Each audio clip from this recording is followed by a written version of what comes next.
안녕하세요. 저는 종로구에 사는 30대 여자입니다. 제가 여기에 글을 쓰게 될 것이라곤 상상도 못했었지만 몇 년 전 너무나 영화 같은 일이 제게 일어나서 이렇게 사연을 보내보려고 합니다. 저는 현재 남편과 4년째 알콩달콩 깨를 볶으면서 잘 살고 있는데요. 저희를 만나게 해주신 할아버지 한 분이 계세요. 지금부터 여러분들께 저와 할아버지의 이야기를 들려드리려고 합니다. 저는 할아버지와 만나기 2주 전에 부모님께서 돌아가셨었어요. 저희 부모님은 정말 동네에서 소문이 자자할 정도로 부부 금슬이 좋은 분들이셨어요. 저 또한 살면서 두 분이 싸우시는 모습을 단 한 번도 본 적이 없었고, 만약 나중에 제가 결혼을 한다면 부모님들처럼 살고 싶다는 생각도 들었었어요. 저희 집이 부유한 편은 아니었지만 부유한 사람 못지않게 행복한 삶을 살고 있었어요. 아버지는 회사를 다니시다가 명예퇴직 당하신 후로 대기업의 경비원으로 일하고 계셨었고, 어머니는 20대 때부터 지금까지 중소기업에서 재무팀으로 일하시다가 퇴사를 하셨어요. 저는 두 분께서 지금껏 열심히 일하셨으니 아버지 휴가 때 오붓하게 여행을 다녀오라고 했죠. 딸, 어떻게 너만 두고 우리 둘이서 가? 아빠 휴가에 맞춰서 너도 휴가 빼면 안 돼? 난 셋이서 같이 놀러 가고 싶은데 우리 맛집 이런 것도 잘 모르고 말이야. 그래, 엄마 말이 맞아. 늙은이들이 뭘 알고 돌아다니겠어. 그리고 우리 둘만 가면 허전해. 옆에서 조잘거리는 사람이 있어야지. 그러니까 시간 좀 내봐. 어떡하지? 지금 회사에 중요한 일이 있어서 이번 휴가는 진짜 맞추기 힘들 것 같아. 두 분이서 오붓하게 갔다 와요. 간만에 연애 시절로 돌아가는 기분으로 말이야. 딸, 차라리 욕을 해. 이 양반이랑 같이 살아온 세월이 얼만데 이제 연애 시절에 달다름은 없어. 세월의 흔적이 칙칙하게 남아있구만. 니네 엄마 항상 좋으면 저렇게 투덜거리더라. 아주 나랑 데이트할 생각에 신났어. 봐봐, 잇몸 보이게 웃는 거. 간만에 놀러갈 생각에 들뜨셨는지 부모님 얼굴에 미소가 가득하셨어요. 저도 같이 가고 싶었지만 일 때문에 결국 함께하지 못했어요. 그렇게 두 분이서 여행을 떠나셨고 즐거운 시간 보내고 계신지 셋뿐인 가족 톡방이 간만에 활기가 차더라고요. 부모님의 여행 마지막 날에 엄마한테 뜬금없이 사랑한다는 카톡이 왔더라고요. 저는 나중에 답장해줘야겠다고 생각하고 하고 있었던 일을 마저 하고 있었어요. 그런데 얼마 후 모르는 번호로 전화가 왔길래 아무 생각 없이 받았어요. 부모님께서 돌아오시는 길에 비가 많이 왔었는데 그만 빗길에 미끄러져 사고를 당하셔서 크게 다쳤다고 지금 바로 병원으로 오라고 하는 거예요. 저는 신발도 제대로 못 신은 채 병원으로 달려갔어요. 택시기사가 제 상태를 보더니 말없이 엑셀을 밟아주시더라고요. 그리고 제가 도착했을 때는 이미 부모님이 세상을 떠난 뒤였어요. 어머니께서 사고가 나고 정신이 있으실 때 마지막으로 제게 사랑한다는 톡을 보내신 거였어요. 저는 부모님을 덮고 있는 흰천을 부여잡고 아직 답장도 못했는데 이렇게 가면 어떡하냐고 오열을 하자 저를 말리시던 주변 사람들도 고개만 푹 숙이시더라고요. 제가 아무리 부모님을 불러도 두 분은 일어날 생각을 하지 않으셨어요. 그때 저도 휴가 내고 같이 갈 걸 그랬다며 목 놓아 울다가 그대로 기절했고 부모님의 장례는 뒤늦게 다른 친척분들이 오셔서 진행됐어요. 장례 치르는 3일 동안 아무것도 먹지 못하고 부모님 영정사진만 쳐다봤던 것 같아요. 친척들은 이대로 두면 저까지 잘못될까봐 입에 뭐라도 넣어주시려고 하시는데 눈물만 하염없이 나고 도저히 뭘 먹을 수가 없겠더라고요. 장례가 끝난 후에도 저는 한동안 정신을 차릴 수가 없었어요. 집에 와서도 영정사진만 붙들고 누워서 울기만 했어요. 제가 울다가 잠이 들었는데 영정사진 안고 자서 그런지 꿈에 부모님이 나오셨더라고요. 계속 이러고 있으면 마음 편히 못 떠나니까 제발 일어나서 뭐라도 먹으라고 혼내시더니 사라지셨어요. 잠에서 깬 뒤 저는 일어나서 곧장 부엌으로 향했어요. 꿈에서 부모님 하신 말처럼 저 때문에 편히 못 가시고 계실까봐 뭐라도 먹고 힘내서 부모님 마음 편하게 보내드리자고 생각했어요. 저는 밥을 입에 쑤셔 넣으면서 다시 시작하기로 마음먹었습니다.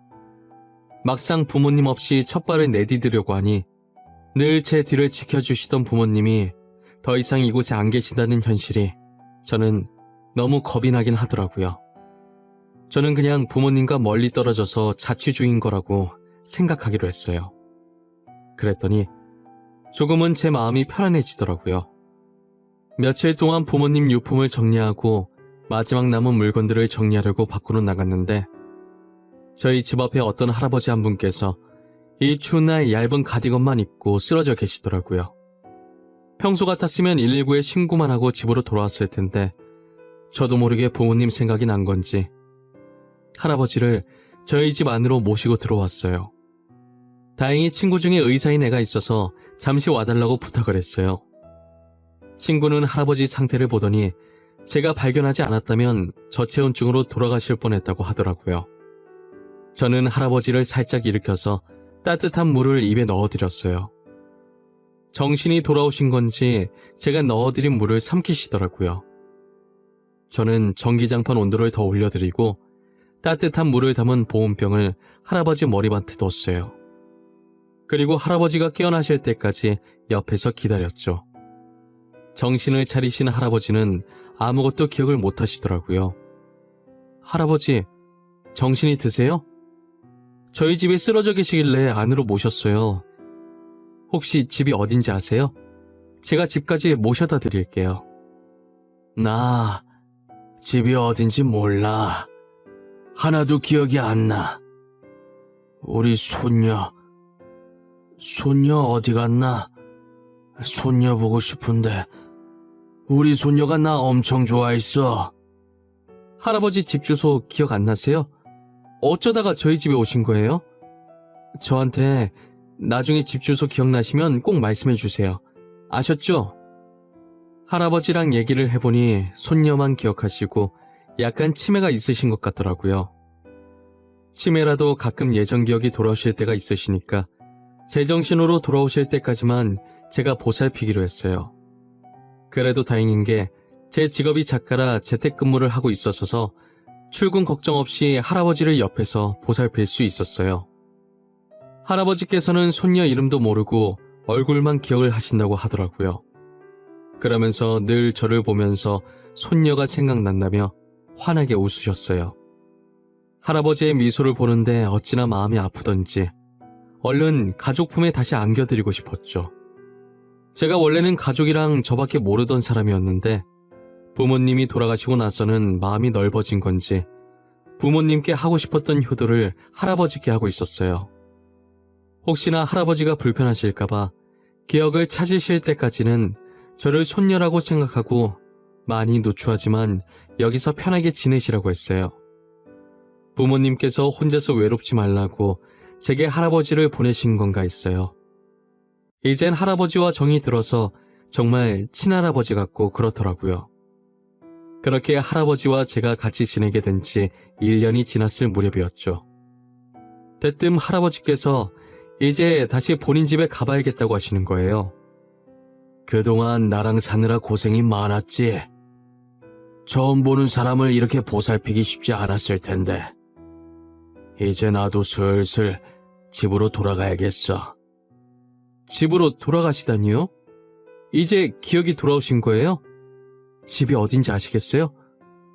혹시 길 잃을 수도 있으니까 제가 모셔다 드릴게요. 그럴 필요 없구나. 혼자 찾아갈 수 있어. 나 이 집 왔을 때도 그리고 지금도 치매가 아니었거든. 집으로 돌아가고 싶지 않아서 그동안 치매인 척 연기했던 거야. 굳이 연기까지 하실 필요가... 도대체 이렇게 치매 연기까지 해가면서 집에 안 가시려고 한 이유가 뭐예요? 할아버지께서 치매 연기를 하게 된 이유를 말해주시기 시작하는데 저는 이야기를 듣는 내내 입이 떡하고 벌어졌어요. 자식이라는 사람들이 어쩜 이렇게까지 매정할 수 있을까요? 할아버지께서 사업에 성공하고 자식들을 혼자서 다 키워왔었는데 자식들이 커서 자신의 재산과 사망보험금만 노리고 있었다고 하더라고요. 그래서 치매에 걸린 척을 했었는데 자식들이 거두기 싫어서 저희 집 앞에 할아버지를 내려두고 그대로 도망갔다고 하더라고요. 저는 이제껏 키워준 아버지한테 어떻게 그런 짓을 할 수 있냐며 화를 냈어요. 할아버지는 그동안 자식들한테 당하신 적이 많으셨는지 모든 것을 체념하신 표정이더라고요. 그러더니 더 늙어서 자신이 정말 치매에 걸리기 전에 하루라도 빨리 다시 집으로 돌아가서 바로 잡아야겠다고 생각을 했대요. 저는 떠나시는 할아버지를 걱정스럽게 배웅해드렸어요. 며칠 후 제가 시장에서 장을 보고 온 사이에 고급 외제차 한 대가 저희 집 앞에 서 있더라고요. 곧이어 운전석에서 말끔한 정장을 입은 사람이 내리더니 저희 집 배를 누르는 게 아니겠어요? 거기 저희 집인데 무슨 일로 오셨어요? 저는 처음 뵙는 분 같은데 혹시 저희 부모님이랑 아시는 사이세요? 혹시 김지연 씨 맞으십니까? 회장님께서 지금 찾으십니다. 김지연 씨가 맞으시다면 저와 함께 갈 곳이 있으신데 차에 타시겠어요? 회장님이요? 그런데 제가 그쪽이 누군 줄 알고 차에 막 타요? 누군지 먼저 설명을 해주셔야 저도 차를 타던가 말던가 하죠. 제가 정장 입은 남자를 경계하자 뒷차 문이 열리더니 저희 집에서 같이 지냈던 할아버지께서 나오셔서 저한테 일단 차에 타라고 하시더라고요. 제가 차를 타서 어디로 가는 거냐고 여쭤봤지만 제가 아무리 물어도 대답을 해주지 않으셨어요. 한참을 가다가 차가 멈춘 곳은 꽤 비싸 보이는 아파트 앞이었어요. 여기는 앞으로 지연이 네가 살 곳이야. 어때? 마음에 드니? 1년 동안 이 할애비 비위 맞추느라 고생 많았다. 그동안 고마워서 내가 선물하는 거야. 그게 무슨 말씀이세요? 저는 이런 거 바라고 한 게 아니었어요. 그냥 저희 부모님 생각이 나서 도와드린 것뿐이에요. 나도 안다. 너가 가진 것도 없고 기억도 못하는 나를 부자인 걸 알고 일부러 보살펴줬겠니? 몰랐는데도 친할애비처럼 챙겨준 너한테 더 고마운 거야. 내 마음이니까 받아줬으면 좋겠구나. 만약 제가 안 받는다고 하면 어떻게 되는 건가요? 저는 지금 제가 살고 있는 집도 만족해요. 저 아파트는 제게 너무 과분한걸요. 너가 안 받는다고 하면 내가 많이 서운할 것 같구나. 너는 충분히 이런 곳에 살 자격이 있어. 그리고 나도 조만간 바로 옆으로 이사 올 거야. 필요한 거 있을 때 언제든지 우리 집으로 오고, 알겠니? 저는 얼떨결에 혼자 살기엔 부담스럽게 큰 아파트가 생겼어요. 할아버지께서는 말씀하신 대로 제가 이사 오고 3일 뒤에 바로 옆집으로 이사를 오셨죠. 저희는 서로의 집을 오고 가면서 가족보다 더 가족처럼 지냈습니다. 그리고 얼마 지나지 않아 저를 할아버지의 양딸로 올려주셨어요. 할아버지께서는 제게 자신이 살 날이 이제 얼마 남지 않았다면서 죽기 전에는 꼭 제가 평생을 같이 할 짝을 만나 결혼하는 모습을 보고 싶다고 하시더라고요. 저는 그 당시에 아직 부모님 잃은 슬픔에 잠겨서 결혼할 마음이 전혀 없었어요. 하지만 할아버지께서 정말 아끼는 친구의 아들이 있는데 친구 아들이라면 믿고 저를 맡길 수 있을 것 같다고 한 번만 만나보라고 하시는 거예요.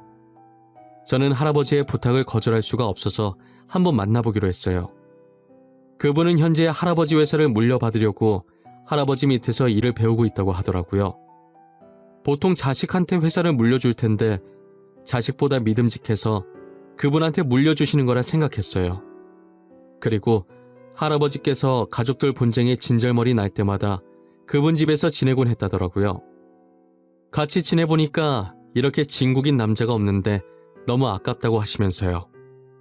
저보다 나이가 많아서 그런지 만나보니까 되게 진중하고 듬직하더라고요. 그분도 제가 마음에 드셨는지 엄청 다정하게 저를 챙겨주시길래 진지하게 만나기 시작하다가 얼마 지나지 않아 바로 결혼을 했어요.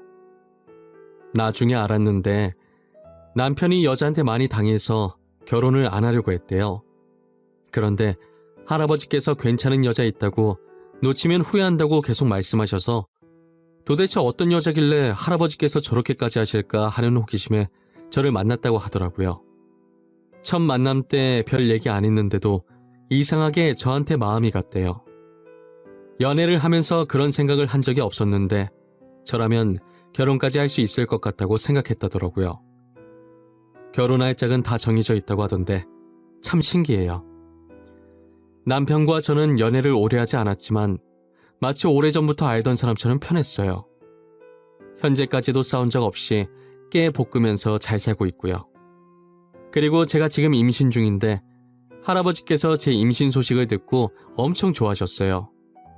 아직 태어나지도 않은 아이의 이름을 지어주시겠다고 난리친 게 엊그제 같은데 최근에 할아버지께서 몸이 안 좋으신 것 같더니 결국 얼마 못 버티고 갑자기 세상을 떠나셨어요.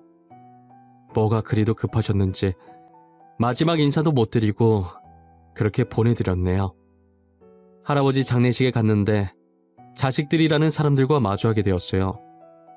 자기들끼리 부의금을 어떻게 나눌지 궁리만 하고 있더라고요. 그런 모습을 보면서 이때까지 할아버지가 어떻게 살았을지 안 봐도 눈에 환하더라고요. 저와 남편은 3일 동안 할아버지 곁을 지켰고 나중에 비서께서 조용히 저희를 부르시더라고요. 할아버지 유언장을 제게 건네셨는데 내용을 보고 깜짝 놀랐어요. 할아버지께서 남긴 모든 재산을 저에게 주신다고 적혀 있었어요. 그리고 유언장에 같이 들어있던 조그만 봉투에는 태어날 아이의 이름이 적혀 있었어요. 할아버지는 돌아가시기 직전까지도 제 생각을 하셨다고 하시더라고요. 그리고 혹시나 자식들이 유산을 탐내고 제게 무슨 짓을 할 것이라고 예상하셨는지 그동안 자식들이 잘못한 짓을 적어놓은 종이도 같이 들어있었어요. 횡령의 갑질에 지은 죄가 한두 개가 아니더라고요. 비서께서는 모든 증거를 가지고 있으니 혹시나 자식들이 찾아와 돈을 탐하려고 한다면 바로 자신에게 전화해서 조치를 취하라고 하시더라고요. 그리고 할아버지의 명을 받아서 앞으로 계속 저를 모시게 됐다고 하셨어요.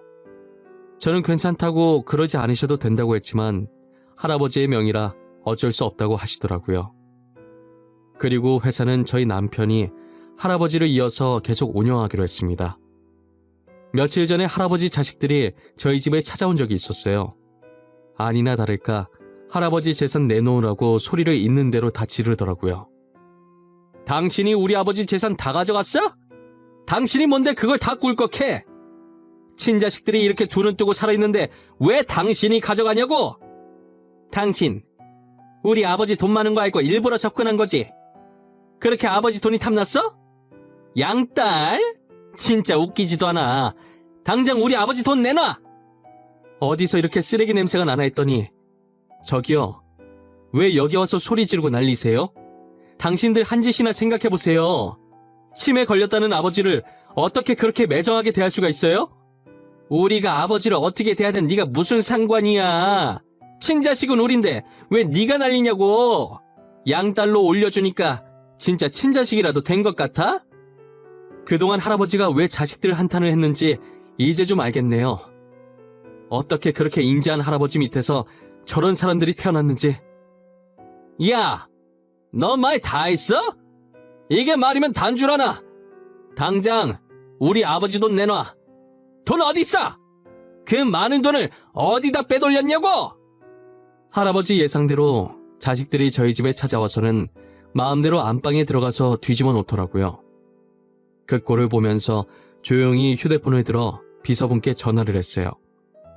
대충 주변에서 소란스러운 소리가 들리니 눈치를 채셨는지 금방 저희 집에 오셨더라고요.